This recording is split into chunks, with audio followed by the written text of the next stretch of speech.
Hi guys, कैसे हैं आप सभी। मैं हूं यशोवर्धन। हजेला आईस एकेडमी की करंट अफेयर्स की जो क्लास है हम लोग उसमें बातचीत करो। ये हमारी जो मॉर्निंग की क्लास होती है इसमें हम बात करते हैं जो भी करंट में जो खबरें बहुत ज़्यादा चर्चा में हैं हम उनकी चर्चा करते हैं। तो चर्चा में इन दिनों है क्योंकि आज है 2 मई 2025। और अभी अगर हम बात करें तो एक चर्चा बहुत चल रही है, वो है जातिगत जनगणना की चर्चा। देखिए, जातिगत जनगणना पे हम चर्चा करें तो यहाँ पे हमें बताना पड़ेगा कि भारत में जनगणना की प्रक्रिया क्या है, कौन जनगणना करवाता है, किस किस की जनगणना होती है, किस तरीके से जनगणना होती है। लेकिन मैं इसे थोड़ा सा इंटरेस्टिंग बनाए रखना चाहता हूँ, बोरिंग नहीं रखना चाहता इस क्लास को। सो हम सबसे पहले देखेंगे आखिर इसका राजनीतिक महत्व क्या है, क्यों ये सभी चर्चा के जितने मंच हैं, चाहे वो राजनीतिक मंच हो या फिर आर्थिक मंच हो, हर जगह चर्चा में क्यों है। तो चलिए हम स्टार्ट करते हैं। और स्टार्ट हम कुछ ऐसे करते हैं जो यहाँ से सरकार ने शुरुआत की, और वहीं पे मैं आपको बताता जाऊंगा कि अगर आप यूपीएससी या स्टेट सिविल सर्विसेज या वनडे के किसी भी एग्जाम में तैयारी कर रहे हैं तो प्रश्न कहाँ से आएंगे। बाकी हमारी चर्चा तो आम व्यक्ति भी सुनेगा और कुछ ना कुछ सीखेगा। राइट, सो फिर स्टार्ट करता हूं। मैं हूं यशोवर्धन और हम अब विषय पर आगे बढ़ते हैं। आज का विषय है जातिगत जनगणना। सो फ्रेंड्स, यहां हम देखें तो केंद्रीय मंत्री अश्विनी वैष्णव आते हैं और ये बताते हैं कि राजनीतिक मामलों की जो कैबिनेट कमेटी है, तो सबसे पहली बात तो ये डिसीजन किस बॉडी ने लिया, तो हमें ये पता चलता है कि राजनीतिक मामलों की कैबिनेट कमेटी। ठीक है, अब जो कैबिनेट मिनिस्टर हैं वो इसके मेंबर होंगे। तो पहला प्रश्न कि ये किसने जनगणना का फैसला लिया, तो राजनीतिक मामलों पर कैबिनेट कमेटी ने लिया। अब इन्होंने क्या बताया, सरकार के फैसले की जानकारी दी, मतलब सरकार ने फैसला लिया और सरकार ने कहा लिया, राजनीतिक मामलों की कैबिनेट कमेटी में डिसीजन लिया कि जातिगत जनगणना कराई जाएगी। अब क्या हुआ, उन्होंने कहा, देखिए क्या है, जनगणना केंद्र का विषय है। तो देखिए यहां एक और चीज पता चलता है कि जनगणना किस लिस्ट का सब्जेक्ट है, तो यह है केंद्र, सेंट्रल लिस्ट का सब्जेक्ट है। जो हमने देखा कि 7वीं अनुसूची जो हमारी 7 शेड्यूल में central list, state list, concurrent list जो है, ये 3 अलग जो डिवाइड है, तो इसमें जनगणना जो है सेंसस है किस लिस्ट का सब्जेक्ट है, ये हो गया सेंट्रल लिस्ट अर्थात केंद्र की लिस्ट का। और देखिए कुछ राज्यों ने अभी तक जो सर्वे कराए हैं, जैसे कि बिहार ने करा लिया है, कर्नाटका ने कराया है, तो कहते वे उतने ज़्यादा ट्रांसपेरेंट नहीं है, तो राज्यों के ये विषय हैं ही नहीं। अब अगला सवाल बनेगा कि राज्यों ने आखिर किया क्यों ऐसा, तो राज्य ऐसा क्यों कर रहे हैं। तो देखिए सीधी सी बात ये समझ जाइए, राजनीतिक लाभ के लिए। कुल मिलाकर के जब भी जातिगत जनगणना कराई जाए, धार्मिक जनगणना कराई जाए, बैठिए, सो वो राजनीतिक फायदे के लिए होगी, इस बात को समझ के चलिए। चलिए अब अगली बात करते हैं। देखिए क्या है, कई बार राजनीतिक दलों के द्वारा वर्तमान सरकार से मांग की जाती रही है, और ये आज की नहीं है, सन 2010 में जब कांग्रेस की सरकार थी उसके समक्ष मांग रखी गई थी कि जातिगत जनगणना कराई जाए, और कांग्रेस ने इस पर सहमत भी हो गई थी। लेकिन 2014 में हम जब देखते हैं सरकार बदल जाती है और वर्तमान हमारे जो प्रधानमंत्री मोदी जी की सरकार जब आती है, इन्होंने जातिगत जनगणना कराने में रुचि नहीं दिखाई। ऐसे में अब सवाल आता है कि जब अब तक जातिगत जनगणना नहीं कराना चाहते थे मोदी सरकार, तो अब आखिर सरकार इसके लिए राजी क्यों हुई, तो आखिर क्या आधार हैं। तो देखिए, मैं राजनीतिक आधार जो भी हैं वो हैं, लेकिन मैं यहाँ पे बात करूंगा कि क्यों जनगणना जरूरी है और आर्थिक और सामाजिक और जातिगत जनगणना क्यों जरूरी है, जिसमें धर्म भी पता हो, जाति भी पता हो और आर्थिक हैसियत भी पता हो, वो क्यों जरूरी है। तो यहाँ अगर हम बात करते हैं कि कांग्रेस के नेता हैं राहुल गांधी, इन्होंने कहा कि भाई जातिगत जनगणना करना चाहिए। कहते सबको क्यों होनी चाहिए, देखिए सबको पता होना चाहिए कि इस देश में कितने दलित हैं, कितने पिछड़े हैं, कितने आदिवासी हैं और कितने अल्पसंख्यक हैं और कितने गरीब सामान्य वर्ग के लोग हैं, गरीब सामान्य वर्ग के लोग, क्योंकि ईडब्ल्यूएस का आरक्षण होता है। तभी पता चलेगा कि देश के संसाधनों में उनकी कितनी हिस्सेदारी है। अब अगर सवाल पूछा जाए कि भाई जनगणना के लिए क्यों करवा रहे हैं, आखिर ये आधार क्यों बनाए हैं कि दलित हैं, पिछड़े हैं, आदिवासी हैं, अल्पसंख्यक हैं, गरीब कौन से, सामान्य वर्ग के, इनके बारे में पता चले, तभी तो देश के अंतर्गत संसाधनों में उनकी कितनी हिस्सेदारी है इस बात को देखा जाएगा, और जहां कम होगा उसको बढ़ाने के उपाय किए जाएंगे। तो कुल मिलाकर के देखा जाए, अगर देश का विकास करना है तो ये कदम सिर्फ राजनीतिक नजरिए से नहीं देखना है, बल्कि ये देखना है कि कंप्लीट डेवलपमेंट कैसे हो सकता है। चलिए अब हम देखते हैं आखिर हुआ क्या। तो देखिए राजनीतिक तौर पे अगर देखा जाए तो मोदी जी की सरकार से लोगों ने कहा कि जब आपने जनगणना से इनकार किया तो अब आखिर ऐसी क्या मजबूरी आ गई कि आप जनगणना, जाति आधारित जनगणना कराने के लिए राजी हुए। अब हमें धीरे धीरे वो सारे तत्व यहाँ देखने को मिलेंगे, वो फैक्ट्स देखने को मिलेंगे कि आखिर पहले इनकार और अब इकरार क्यों कर रही है सरकार। सो देखिए हुआ क्या कि अगर हम ये जब चर्चाएं चल रही हैं तो हम देखते हैं कि बिहार में और कर्नाटक, इन दोनों ही राज्यों ने अपने अपने राज्य में आर्थिक आधार, धार्मिक आधार और जातिगत आधार पर जनगणना करा ली। अब जब वो जनगणना कराई तो उसके आंकड़े आ गए जिन पे हम चर्चा करेंगे अब सरकार क्यों घबरा रही है। तो ऐसे में जब ये जनगणना कराई तो पिछड़ी और अति पिछड़ी जातियों की कितनी आबादी है, उस हिसाब से राजनीति में उनकी कितनी हिस्सेदारी है, ये पता चलेगा। सो हुआ ये, देखिए हुआ क्या, अब हम इस पर बात करते हैं कि क्यों करने की अब सरकार को जरूरत पड़ रही है, कि हाँ अब सेंट्रल गवर्नमेंट भी कह रही कि उसे इस चीज़ की ज़रूरत है। देखिए बिहार में जब सर्वे हुआ तो यहाँ पता चला कि जो अति पिछड़ा वर्ग है वो 27.12% है, अत्यंत पिछड़ा हुआ जो वर्ग है वो 36% है, अनुसूचित जाति जो है जिसे हम शेड्यूल कास्ट बोलते हैं 19.6% है, और जो शेड्यूल ट्राइब है 1.68% है। अब देखिए ये तो हुए, लेकिन जनगणना जब भी हुई, जैसी भी हुई, 1931 के बाद से आज तक जातिगत जनगणना नहीं हुई। हम सारे मुद्दों पे बात करेंगे जो हैं, लेकिन यहाँ हम बात करेंगे कि आखिर राजनीतिक दल क्यों ये मांग करते हैं और बीजेपी अब क्यों तैयार हो रही है। तो देखिए सामान्य तौर पे जब भी हम जनगणना, माफ कीजिए, आरक्षण की बात करते हैं तो कहते हैं कि 50% से अधिक आरक्षण नहीं होना चाहिए, क्लियर है। लेकिन जब बिहार के आंकड़े अगर देखे जाएं तो बिहार में जो सवर्ण हैं, जिन्हें हम बोलते हैं जनरल में, जो अनरिजर्व कैटेगरी में हैं, वो मात्र 15.5% हैं। अब सोच के देखिए ऐसे में क्या होगा, ऐसे में जो पिछड़े वर्ग हैं, क्योंकि पिछड़े वर्ग को तो देखिए एकदम अलग रखा गया, तो ये हकीकत है पिछड़े वर्ग की संख्या लगभग 52% प्लस है। इस देश में पिछड़े वर्ग की जनसंख्या सबसे अधिक है और वो आंकड़ा हमें यहाँ पता चलता है। देखिए माना जाता है कि देश की आबादी में 52% लोग पिछड़ी जाति के हैं, ओबीसी वर्ग के हैं। तो ऐसे में अब डिमांड तो होगी, और अच्छे से पता है केंद्र सरकार को, बीजेपी की सरकार को, कि अगर उन्होंने इस मांग को नहीं माना तो उन्हें राजनीतिक तौर पे नुकसान होगा, क्योंकि अभी इसी साल के अंत में हम देखेंगे बिहार में चुनाव हैं और इसका रिप्लिकेशन हम देखेंगे कहाँ पे, हर जगह होगा अगर सरकार उनकी डिमांड को नहीं मानती। चलिए अब हम इसमें आगे देखते हैं। और अब तक अगर देखा जाए तो भारत में जब जब जनगणना हुई है तो 1951 से लेकर के अब तक की मैं बात बता रहा हूं, तो वहां पर दलितों को अर्थात एससी और एसटी की तो जाति आधारित जनगणना होती थी, मतलब जाति नहीं लिखेंगे लेकिन इनकी संख्या लिख देंगे, ये क्या है, ये एससी है, ये एसटी है। बट ओबीसी के लिए कुछ होता ही नहीं था, या जो अगर हम बात करेंगे जो किसी भी तरह से इकोनॉमिक बैकवर्ड क्लास है उसके लिए भी कुछ नहीं होता था कि आर्थिक आधार पर। तो अब वास्तविक तौर पे अगर मान लीजिए ईडब्ल्यूएस भी कोई है तो उसको आखिर कितना देना चाहिए, क्या 10% देना चाहिए, उससे ज़्यादा देना चाहिए, या 15% देना चाहिए, तो ये भी चीज़ें जो है निकल के बाहर आ पाएंगी कि आखिर हकीकत क्या है। तो अब अगर हम यहाँ देखें तो जो ओबीसी समुदाय के जो नेता हैं जिन्हें पता है कि उनकी आबादी इस देश में 52% से ज़्यादा है, तो वे कहते हैं राजनीतिक हिस्सेदारी तो हमारी काफ़ी कम है। अब देखिए अब होता यह है कि बीजेपी इन समुदायों के वोट तो ले रही है, लेकिन अगर इनकी संख्या वो बताना नहीं चाहती थी, अब वो समस्या में फंस गई है।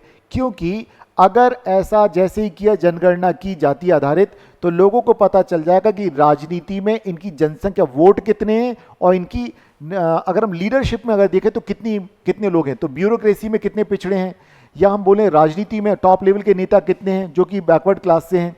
सो ये है। अब क्या हुआ कि बीजेपी को लगता है कि भाई देखिए क्या है, अब ये चीज़ें तो होंगी, और बिहार में ऑलरेडी वहाँ की जो जनता दल यूनाइटेड की सरकार है जो कि किसकी सहयोगी है, बीजेपी की सहयोगी है, और कर्नाटक में कांग्रेस की सरकार है। तो ऐसे में उन्हें लगता है कि इस जो मुद्दे हैं, जाति आधारित जनगणना का मुद्दा है, इसका राजनीतिक फायदा कहीं विपक्ष को ना मिल जाए, तो बेहतर है कि वे खुद ही करा दें। चलिए अब देखते हैं क्या है आगे। तो जैसे हमने बताया बिहार में जो बीजेपी की जो सहयोगी है जनता दल यूनाइटेड और आरजेडी के साथ रहते हुए लगभग उन्होंने 2023 में वो सर्वे हुआ, राइट। तो बिहार की सरकार ने कराया जो कि बीजेपी के सहयोगी हैं। दूसरा कर्नाटक में देखें तो कांग्रेस की सरकार है। ऐसे में इनके ऊपर लगातार प्रेशर पड़ता था, जेडीयू का भी और एलजेपी का भी, जो कि आपको भी इस तरह की जनगणना करानी चाहिए जिससे कि वास्तविक तस्वीर सामने आए। क्योंकि ये जो पार्टियां हैं, चाहे वो आरजेडी हो, माफ कीजिएगा जेडीयू हो, या फिर हो रामविलास पासवान की जनशक्ति पार्टी, ये जो पार्टियां हैं ये दलित राजनीति करके राजनीति में आई हैं, पिछड़ों की राजनीति करके आई हैं। जब मंडल कमीशन आया तब नीतीश कुमार जैसे, लालू प्रसाद यादव जैसे नेता उभर करके आए, उसके पहले इनका कोई भी आधार नहीं था, राइट। सो ऐसे में इनकी राजनीति तभी चलेगी जब ये जातिगत जनगणना के पक्ष में दबाव बनाएंगे। हुआ कुछ ऐसे ही, सरकार में जो सहयोगी दल हैं और विपक्ष दोनों का दबाव यहां पे काम आया, और सबसे बढ़कर के आया आरएसएस का। आरएसएस ने क्या कहा, आरएसएस के देखिए एक अखिल भारतीय प्रचारक हैं सुनील अंबेकर, ये कहते हैं कि संघ जाति जनगणना के पक्ष में है, बशर्ते उसका राजनीतिक तौर पे दुरुपयोग नहीं करना चाहिए, राजनीतिक उपयोग नहीं करना चाहिए कि राजनीतिक दल इस चीज का फायदा उठाएं। तो ऐसे में मोदी सरकार को लगा कि आरएसएस ऑलरेडी इसके फेवर में है, जो सहयोगी दल हैं वे लगातार इसकी डिमांड कर रहे हैं, तो फिर उन्हें लगा कि यस ये डिमांड पूरी करनी चाहिए। ये तो मैंने की राजनीतिक बातें। अब आता है अगला सवाल जो कि अभी हम लेके आएंगे कि कब से हुई, कैसे हुई, सो हम उस मुद्दे पे चलेंगे। और यहाँ मैं एक और बताऊंगा कि सुप्रीम कोर्ट भी कभी भी जातिगत जनगणना कराने के पक्ष में नहीं रहा। और अगर हम भारत में कहें तो 1931 तक तो जातिगत जनगणना हुई, उसके बाद 1951 के बाद से नहीं हुई। तो 1931 में अगर देखें तो वो उसके आंकड़े, देन उसके बाद तो एकदम टोटली बंद। तो पहली बार जब जनगणना हुई 1951 में आज़ाद भारत में, तो केवल एससी और एसटी को ही उसमें जोड़ा गया, उनके नाम के साथ जातियां जोड़ी गई, लेकिन उसके अलावा किसी का नहीं है हमारे पास डेटा। और मंडल कमीशन, तो अब अगर हम यहाँ पे देखें, अब हम देखेंगे कुछ फैक्चुअल इंफॉर्मेशन कि आखिर भारत में जनगणना कराता कौन है, और सेंसस एक्ट 1948 के द्वारा जो इसमें होता है किस तरह से होता है, क्या प्रावधान है। तो सवाल आता है कि आखिर जनगणना क्या एक संवैधानिक प्रक्रिया है, सांविधिक प्रक्रिया है। तो ये एक सांविधिक प्रक्रिया है, स्टैट्यूटरी ये एक प्रक्रिया है, तो आप ध्यान रखें।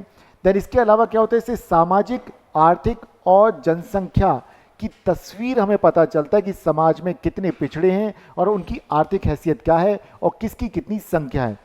अब सवाल अगले आएंगे कि ये जनगणना कौन कराता है। तो देखिए भारत में जनगणना केंद्र सरकार का विषय है, ध्यान रखें केंद्र सरकार का विषय। जो 7 शेड्यूल है वहाँ 3 लिस्ट है, सेंट्रल लिस्ट, स्टेट लिस्ट और कंकरेंट लिस्ट। तो एक सवाल तो ये बनता है कि बिहार और कर्नाटक ने कैसे करा लिया। तो उनका दावा है कि वो राज्य में जो योजनाएं चला रहे हैं उनमें उन्हें सही जो संख्या है वो पता चले, इसलिए उन्होंने सर्वे कराया। वो ये नहीं कहते कि उन्होंने जनगणना कराई, वो कहते हैं हमने सर्वे कराया। किसका सर्वे? इकोनॉमिक और कास्ट बेस्ड सर्वे कराया। तो देखिए उन्होंने अतिक्रमण नहीं किया। तो ये सेंट्रल लिस्ट का सब्जेक्ट केंद्र का विषय है, और इसमें केंद्र सरकार का गृह मंत्रालय, नोट कर लीजिएगा आप सभी, केंद्र सरकार का गृह मंत्रालय के अधीन registrar general and census commissioner of India ये करवाते हैं, इनके कंट्रोल में होती सारी चीजें। और अगर हम देखें रिकॉर्डिंग चालू हो गई, तो अब यहां हम देखें कि आखिर ये कौन से कानून के तहत होता है, तो सेंसस एक्ट 1948। तो ध्यान रखें अब तक हमने जो देखा, तो देखा कि भारत में कौन जनगणना करा सकता है, तो सेंट्रल लिस्ट का सब्जेक्ट है, तो केंद्र सरकार कराती। केंद्र सरकार का कौन सा मिनिस्ट्री है, तो होम मिनिस्ट्री है। होम मिनिस्ट्री के अंडर कौन है, तो registrar general and census commissioner of India कराते हैं, राइट। सो अब ध्यान रखें इनके अधीन ये सब कुछ होता है, और किस कानून के तहत संचालित होता है, तो हम देखेंगे सेंसस एक्ट 1948 के तहत होता है। अब ये जनगणना कराई क्यों जाती है, यहां से सवाल बनते कि आखिर जनगणना क्यों कराई जाती है। तो देखिए देश की कुल जनसंख्या कितनी है ये जानने के लिए, इसके अलावा पॉलिसी मेकिंग में ये काम आते हैं। जो भी डेटा यहाँ से मिलता है कि शिक्षा, स्वास्थ्य, रोजगार, आवास इत्यादि की जितनी भी पॉलिसीज बनाई जाती, कोई भी नीतियाँ बनाई जाती हैं, तो किसको इसका बेनिफिट मिले, किसको इसका बेनिफिट नहीं मिले, जब तक हमें जाति आधारित या आर्थिक आधार पर हमें आंकड़े नहीं प्राप्त होंगे, डेटा नहीं प्राप्त होगा, तो सही प्रकार से हम योजनाएं नहीं बना पाएंगे और लीकेज होगा। ठीक है, लीकेज होगा, कई बार लोगों के नाम शामिल किए जाएंगे फिर हटाए जाएंगे, तो इससे राजनीतिक असंतोष की स्थिति पैदा हो जाएगी। सो चलिए हमने देखा ये।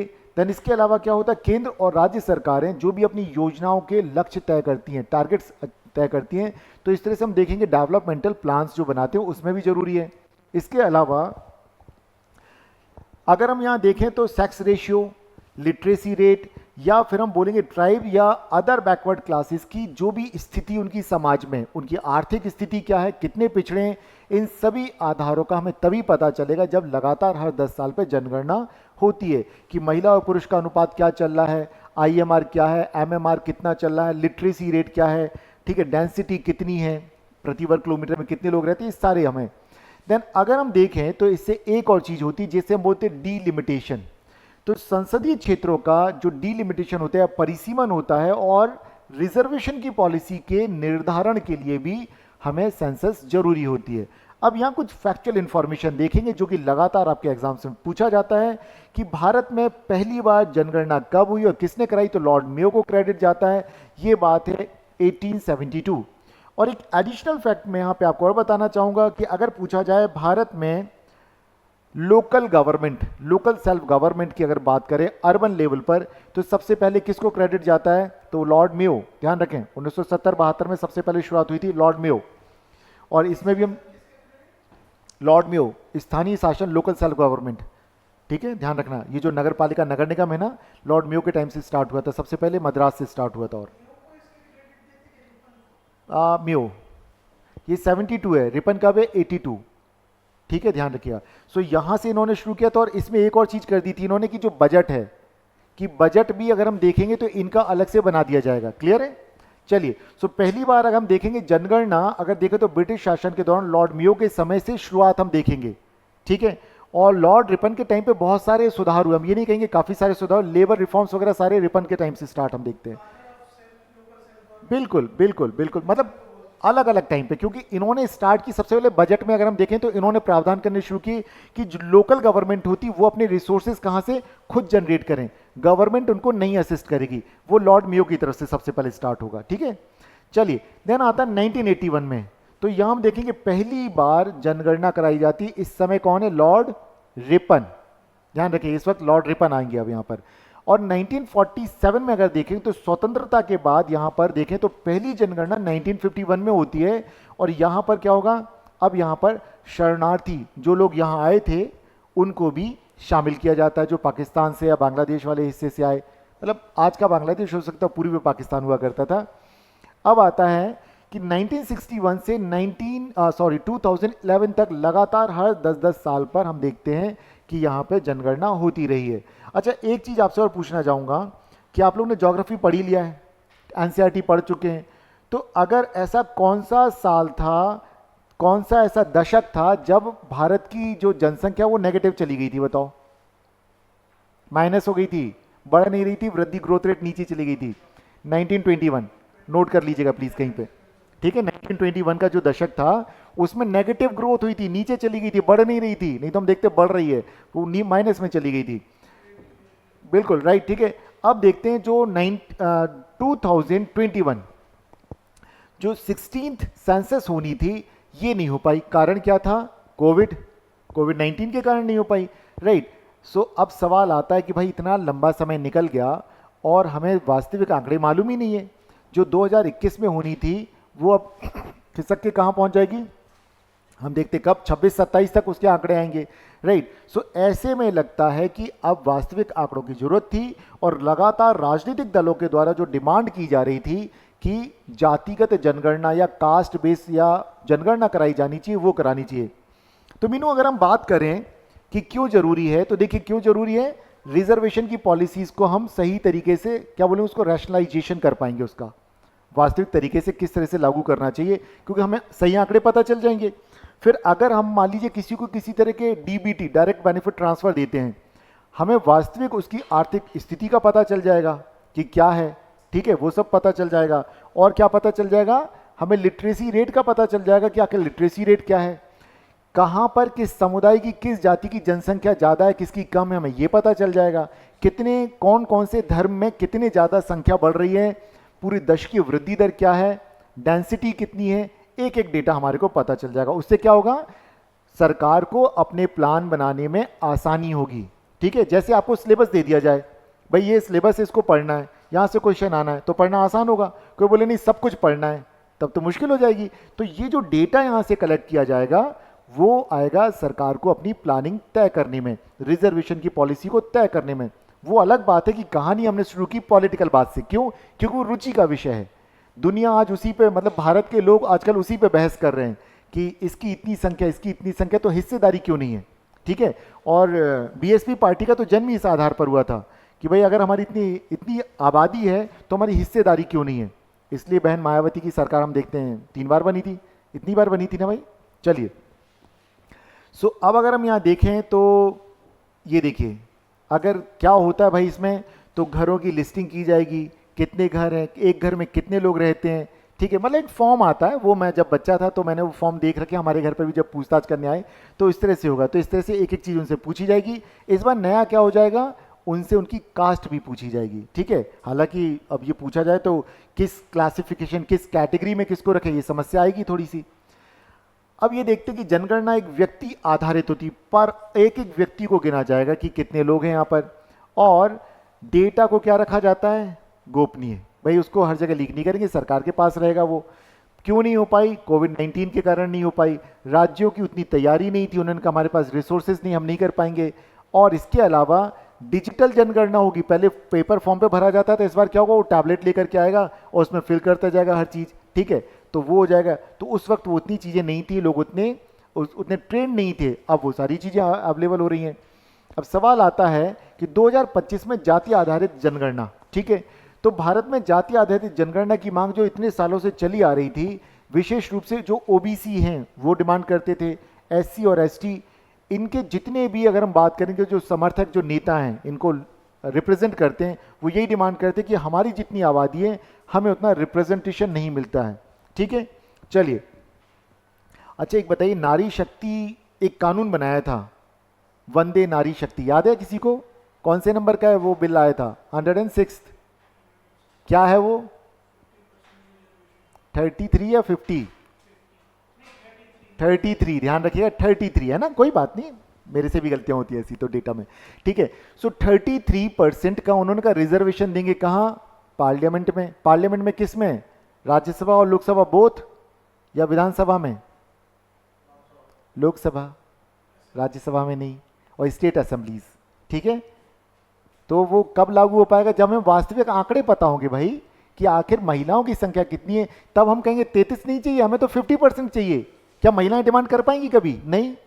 सोच के देखिए, जब आपको वास्तविक संख्या पता चलेगी, किस जाति की कितनी संख्या है, महिलाओं की संख्या कितनी, पुरुषों की संख्या कितनी है, तो वास्तविक जब डेटा हमारे सामने होगा, सरकार के पास होगा, तभी तो डिमांड कर पाएंगे। तब हमारे साथ जस्टिस होगा, जिसको जरूरत है उसको मिल पाएगा और जिसे जरूरत नहीं है उसको नहीं। जैसे बिहार का आंकड़ा देख लीजिए, बिहार में भी रिजर्वेशन पॉलिसी है, 50% तक की रिजर्वेशन दिया जाता है, लेकिन जनरल को है 50% सीट्स, और वहाँ जनरल की संख्या कितनी है? 16% से ऊपर नहीं है। तो अब आप अंदाज़ा लगाइए कि उनको बोलेंगे भैया बस अब हम आपको रिजर्वेशन देंगे, 15% का ले लो, 16% का ले लो, रेस्ट ऑफ ऑल लोगों को दे दो। और ओबीसी सबसे ज़्यादा इस देश में, एससी एसटी को तो मिल रहा है, उनको कोई दिक्कत नहीं है, उनको मिल रहा है। ओबीसी वाला फंसा हुआ था। और जनरल कैटेगरी का कौन? इकोनॉमिक वीकर सेक्शन जो है वो फंसा हुआ है बेचारा। तो अब ऐसे में वास्तविक जब आ जाएगी संख्या कि कितने हैं, तो सरकार उनके लिए बेहतर प्लानिंग कर पाएगी और वो डिमांड भी कर पाएंगे। ठीक है, तो हमें इसे सिर्फ राजनीतिक चश्मे से नहीं देखना है कि वोट बैंक की राजनीति के लिए है। हकीकत यह है कि इस देश के विकास के लिए जरूरी है कि हमें वास्तविक डेटा मालूम हो, ये बहुत जरूरी चीज है। क्लियर है? तो आपने उसी नजरिए से देखना है, और इससे किस तरह के ऐसे पूछे जाएंगे, किस तरह के मीन्स में क्वेश्चन आएंगे, हम वो भी समझ लेंगे अभी अभी। चलिए, सवाल आता है कि आखिर इसका उद्देश्य क्या है। तो जो हम बातें कर रहे हैं वही है कि भाई एकदम हमें एक्यूरेट, हमें सोशियो इकोनॉमिक डेटा मिल जाएगा उनका एक्यूरेसी में। देन ओबीसी की पॉपुलेशन कितनी है टोटल, उसमें हमें ये पता चल जाएगा। उससे क्या होगा, जो हम पॉलिसीज बनाते हैं, ठीक है, किसी भी तरह की पॉलिसीज बनाते हैं, तो हमें जब जातिगत आधार पर पता चल जाएगा तो शायद उन जो योजनाएं बनाएंगे वो बेहतर तरीके से हम उनको एग्जीक्यूट भी करवा पाएंगे। राइट? इसके अलावा क्या है, सोशल जस्टिस, और उसका एक टूल क्या है, रिजर्वेशन की पॉलिसी। तो वास्तव में जिसे जितनी जरूरत है उतना देंगे ना। कहीं पता चला ज्यादा दे दिया तो ओबीज हो गए, मतलब जरूरत से ज्यादा किसी को दे दो तो क्या होगा, दिक्कत होती ना। ठीक है, तो ऐसे में जिसकी जितनी हिस्सेदारी उसको उतने ही अधिकार दो, और उस पर भी ये तय कर दे भाई इसमें भी 50% महिलाओं को दो। ये आना बहुत जरूरी है। और एक चीज और जोड़ दूंगा यहाँ पे, जो आप लोग हमेशा बोला करे कि देखो ओबीसी के लिए तो क्रीमी लेयर का कॉन्सेप्ट चल रहा है, तो एसटी और एससी के लिए क्यों नहीं होना चाहिए? उनके लिए भी होना चाहिए। तो अगर वो हो जाएगा तो हम बोलेंगे सही मायने में सोशल जस्टिस अब हो रहा है, क्योंकि ज़्यादातर देखते हैं कि SC ST के जो अमीर तबके के लोग हैं उनके बच्चे लगातार बेनिफिट लेते रहते, लेकिन अगर क्रीमी लेयर वाला कॉन्सेप्ट लेके आ गए, ग्रुप A ग्रुप B के जॉब में अगर कोई है उनके बच्चों को नहीं मिलेगा, ठीक है, मेंबर ऑफ पार्लियामेंट है, मेंबर ऑफ लेजिस्लेटिव असेंबली, किसी कॉन्स्टिट्यूशनल पोस्ट पे हैं या 8 लाख से ज़्यादा कमाते हैं, उनके बच्चों को नहीं मिलेगा। तो उसमें क्या होगा, बेहतर होगा, परिणाम और अच्छे आएंगे, जिन्हें जरूरत है उनको मिल पाएगा। समझ रहे हैं आप? तो इसीलिए ये सब चीजें जरूरी हैं, इस बात को समझिएगा। इसको राजनीतिक एंगल से मैं नहीं देखना, चर्चा मैंने राजनीतिक तरीके से शुरू की थी आपकी रुचि जगाने के लिए। चलिए, तो ये हमें पता ही है कौन कराता है, रजिस्ट्रार जनरल, ठीक है, आप जानते हैं। कौन से कानून किस साल का है वो, सेंसस एक्ट 1948 का है। गुड, चलिए बहुत अच्छी बात है। इसमें क्या क्या चीज़ें होंगी, तो अब किस तरीके से हो, तो मोबाइल एप्लीकेशन के थ्रू होगा, उनको टैबलेट दे दिया जाएगा, डिजिटल प्लेटफॉर्म पे सारी जानकारी एकत्रित की जाएगी। सो कुल मिलाकर के अगर हम देखें तो कुछ मुद्दे भी निकल के आते हैं, कुछ इश्यूज भी हैं, कुछ चैलेंजेस भी हैं। आपसे पूछा जा सकता है ये कि आखिर देखो, बेनिफिट तो आप समझ गए कि भाई क्या क्या फायदे हैं, तो आखिर इश्यूज या चैलेंजेस क्या हैं, क्या चुनौतियां हैं, ये भी जानना जरूरी है। भाई कॉइन का एक फेस देख रहे हैं, कॉइन का सेकंड फेस क्या है। देखिए, राजनीतिक विवाद होंगे, कैसे होंगे, पॉलिटिकल डिस्प्यूट, कि जातिगत आंकड़े राजनीतिक लाभ के लिए उपयोग किए जाएंगे। अब बोलेंगे भाई हमारी संख्या तो इतनी है, जैसे ओबीसी वाले नेता भी से बोलते हैं हमारी संख्या तो 52% प्लस है, तो हमें आप 27 मिलता है ओबीसी को, कहीं इतना क्यों दे रहे हो, ज़्यादा दो भाई। और विधानसभा वगैरह में तो है ही नहीं, कहते SC ST को दे रखा है सिर्फ स्वतंत्रता के पहले और स्वतंत्रता के बाद में भी, तो कहीं हमें वहाँ भी दो। फिर महिलाएं बोलेंगी अच्छा ठीक है, ना दे रहे हो तो एक काम करियो, पीछे से हमें भी 50% दे दें, भाई आधी आबादी तो हम भी हैं, समझिएगा। और ये नेता लोग कभी देना नहीं चाहते हैं, ठीक है, भले नारी शक्ति, वंदे भारत, कुछ भी दुनिया भर के कितने कानून बना लें, इन्हें देने में दिक्कत आती है। दोनों पे, दोनों दे सकते हैं, स्टेट भी दे देता है और सेंट्रल। आप यूपीएससी का जब एग्जाम देंगे तो वो सेंट्रल लिस्ट का होता है, ठीक है, सेंट्रल की लिस्ट में जितने लोग हैं वो। अब मान लो कि फॉर एग्जांपल अगर हम बात करें, जाट कम्युनिटी है, जाट सेंट्रल लिस्ट में ओबीसी में नहीं आते हैं, ठीक है, हाँ स्टेट में कुछ जगह नहीं आते, कुछ जगह आते हैं, इस तरह से। तो कई बार आप देखेंगे किसी एक स्टेट में कोई SC में आता है और वो दूसरी जगह पे क्या आएगा, OBC में आएगा, ऐसे देख लीजिएगा, ठीक है। तो बहुत सारे इस तरह की चीज़ें निकल के आएंगी। तो अलग अलग तो स्टेट भी अपने बनाते हैं, तो स्टेट अपना अलग से लिस्ट बनाते हैं। तो आप जब जैसे आप एग्ज़ाम देंगे MPPSC का और कोई क्लेम करता है तो उससे सर्टिफिकेट मांगा जाता है, और सर्टिफिकेट में पूछा था किस नंबर पर आपकी कास्ट वहाँ पर कौन सी है। UPSC में भी मांगते हैं और यहाँ पे ही मांगते हैं। तो यहाँ तो आप तहसीलदार का दिखा दोगे, वहाँ कम से कम SDM या हाँ मतलब एग्जीक्यूटिव मजिस्ट्रेट का वहाँ भी चलता है, लेकिन जो सेंट्रल लिस्ट में जो है लिस्टेड, उनका आपको नंबर लिखना पड़ेगा कि आपकी कास्ट वाकई में उसमें आती कि नहीं आती है, SC में, ST में, जिसमें भी है। तो इस तरह से तो दोनों अपनी अपनी लिस्ट बनाते हैं, बट ये जो सेंट्रल वाला वो वही लिस्ट चलती है, उसी को स्टेट भी फॉलो करती है। लेकिन स्टेट क्या करता है, पॉलिटिकल रीजन से कई बार किसी जाति को जो OBC में SC में कर देता है, SC वाले को बाहर कर देता है या ट्राइब में डाल देता है। किरोड़ीमल बैसला का नाम सुना है, राजस्थान, बहुत पुरानी बात है, क्योंकि 2010 के मीन्स में काफ़ी उससे क्वेश्चन आए थे, ठीक है। सो किरोड़ीमल बैसला ने एक आंदोलन चलाया राजस्थान में। बैसला कौन हो गए, गुजर्स हो गए, और मीनास कौन होते हैं, ट्राइब हो गए। अब उसने क्या कहा, रेल की पटरियां उखाड़ दी राजस्थान में, किरोड़ीमल बैसला ने, मतलब उनके लीडर और कर्नल है भाई, वो आर्मी के जॉब कर चुके, colonel Kirorimal Bainsla, member of parliament हैं, उनकी वाइफ हैं, ठीक है, बेटी भी, सब बड़े बड़े पदों पर है उनके, सब लोग बड़े बड़े पदों पे। भाई इतने आदमी पैसे कमा ही लेता है तो अच्छा पढ़ाता लिखाता है बच्चों को। अब क्या हुआ, उन्होंने लीड किया गुजर्स के आंदोलन को, और क्या किया उन्होंने, रेल की पटरियां उखाड़ दी, सड़कों को जाम कर दिया। कि हमारी डिमांड क्या थी कि हमें ट्राइब में शामिल करो, गुजर्स को। OBC में है तो कहते गुजर्स को ट्राइब में, हरियाणा में गुजर्स OBC में है, ठीक है, जाट्स वहां पे है ही नहीं, हरियाणा में जाट्स नहीं है। यूपी में जाट किस में आएंगे, OBC में आते हैं। राजस्थान में भरतपुर के जाट नहीं आते हैं, सिर्फ ध्यान रखें, भरतपुर क्यों, क्योंकि भरतपुर में जाटों का राज था। तो भरतपुर के जो गुजर हैं वो OBC की लिस्ट में नहीं आते राजस्थान के अंदर, लिखा होता है साहब गजट नोटिफिकेशन जो आता है, आप समझ गए। तो इस तरह से आपको फर्क दिखेगा। यूपी वाले जो जाट होते थे वो हम देखते थे सेंट्रल लिस्ट में भी वो OBC का फायदा उठाते थे और यूपी में भी उठाते थे, तो लेकिन हरियाणा में नहीं है। हरियाणा में जाट एक मार्शल कौम के तौर पे है, ताकतवर है वो वहां पर। चलिए, सो ये डिस्प्यूट आएंगे, बिल्कुल आएंगे, क्या होगा कि उसका राजनीतिक तौर पर लाभ उठाया जाएगा और सोसाइटी क्या होगी, डिवाइड हो जाएगी। और ये डर है कि जातिगत आधार पर जो सेंसस कराई जाएगी ये सोसाइटी को डिवाइड भी कर देगी, क्योंकि फिर क्या होगा, और ज्यादा विभाजन बढ़ेगा। लोग कहेंगे इनकी संख्या तो कम है, इन्हें 50% क्यों दे रहा हूं, इनको 16% दो। सोच के देखिए जरा, तनाव तो होगा ना समाज में। बिल्कुल। देन इसके अलावा क्या है, टेक्निकल कुछ रीजन है, जैसे बोलेंगे हजारों जातियां, जातियां बहुत सारी हो, जो पिछली जो हुई थी लगभग उसमें 4600 के आसपास जातियों को अलग अलग लिखा गया था। सो अब आज का न्यूज़पेपर देखेंगे, वहाँ ये खबरें हैं, आज के न्यूज़पेपर में न्यूज़ है, वहाँ से भी मैंने निकाला है। सो अब देखेंगे तो इनका जो क्लासिफिकेशन है, इनका जो वर्गीकरण है वो थोड़ा सा कठिन हो जाएगा, जटिल हो जाएगा। देन फिर क्या होगा, अब ये जितनी भी जानकारी इकट्ठी की जाएगी ये व्यक्तिगत डेटा आएगा। अब इसे बचा के प्रोटेक्ट कैसे करके रखोगे, क्योंकि आज हम क्या देखते हैं, डेटा ही सब कुछ है, डेटा बिकता है।